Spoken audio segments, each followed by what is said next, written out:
উত্তরবঙ্গের জলপাইগুড়িতে তীব্র গরম, জলের দাবিতে পথ অবরোধে সামিল বাসিন্দারা। কয়েকদিন ধরে পুরসভার পানীয় জল পাচ্ছেন না বাসিন্দাদের বলে অভিযোগ নেতাজি পাড়া 25 নম্বর ওয়ার্ড পরেশ মিত্র কলোনির এলাকার বাসিন্দাদের। মঙ্গলবার দুপুর নাগাদ জলপাইগুড়ির গোশালা মোড় থেকে নেতাজি পাড়ার রাস্তা খালি বালতি হাতে অবরোধে সামিল হন তারা।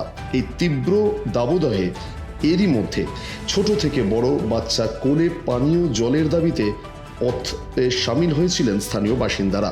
কাউন্সিলরকে বলেও কোনো কাজ হয়নি বলে অভিযোগ। বহু গাড়ি দাঁড়িয়ে যায় এই অবরোধের ফলে।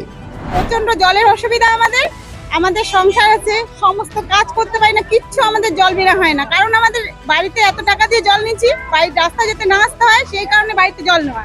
বাড়িতে এক ফোঁটা জল আসে না। বাড়িতে একটা বোতল ভরবো, বাচ্চা আছে ছোট 2 বছরের, সেই বাচ্চা পর্যন্ত জল খেতে পারছে না। বাচ্চার জল ফুটাবো, সেই জল পর্যন্ত নাই। কোথায় আমরা 2 কিলোমিটার 3 কিলোমিটার থেকে গিয়ে জল নিয়ে আসি। এতগুলো টাকা দিয়েছি, এতগুলো মিউনিসিপ্যালিটিতে টাকা দেওয়ার পরে ট্যাক্স নিচ্ছে বেশি, কোনো তার সমাধান ওরা করে না আমাদের। আজকে আমরা সেই কারণে সবাই মিলে পথ অবরোধ করলাম, যাতে আমরা সমস্যার সমাধান পাই, জল পাই। সবাই মিলে একাত্ম হয়েছে এই জন্য। যদিও স্থানীয় কাউন্সিলর পৌশালী দাস জলের সমস্যার কথা স্বীকার করে নিয়ে বলেন, পুরসভাকে বারংবার জানানো হয়েছে, অমৃত প্রকল্পের পানীয় জলের কাজ চলছে, সমস্যার সমাধান হবে। তবে অবরোধকারীদের সাথে কথা বলে অবরোধ ওঠানোর বিষয়ে কথা বলার চেষ্টা করছি। এটা দীর্ঘদিনের সমস্যা একটা। আমাদের জলপাইগুড়ি নেতাজিপাড়া যে 25 নম্বর ওয়ার্ড আছে, নেতাজিপাড়া মেনলি নেতাজিপাড়া এবং পরেশ মিত্র কলোনি, মানে বহুদিন থেকে প্রায় বছরের বেশি সময় ধরে একটা জলের কষ্ট চলছে। এবার যখন গরম পড়েছে, জলের প্রয়োজন এতদিন হয়তো অতটা ছিল না, কিন্তু এখন গরম পড়ার পরে জলটা মানুষের নিত্য প্রয়োজনীয় জিনিস। এবার স্বাভাবিকভাবেই তারা প্রচণ্ড ক্ষুব্ধ হয়ে গেছে।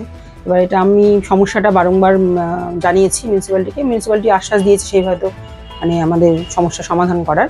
তো আর অমৃত যে জলের প্রকল্প, সেটারও বাড়ি বাড়ি যে কলের কাজটা, সেটাও শুরু হয়ে গেছে আমাদের। আমরা পরেশ মিত্র কলোনি থেকেই শুরু করি, যাতে তারা জলটা সবার আগে পায়। তো আমি তো পথ অবরোধের কথাটা আপনার শুনলাম আমি। তো মানুষের খুব ক্ষুব্ধ, সেজন্যই পথটা অবরোধ করেছে। তো আমি আবারও মিউনিসিপ্যালিটির কাছে অনুরোধ করব যেন তারা মানবিকভাবে সমস্যাটা সমাধান করার চেষ্টা করে। ব্যুরো রিপোর্ট, উত্তরবঙ্গ, বাংলার পালস টিভি।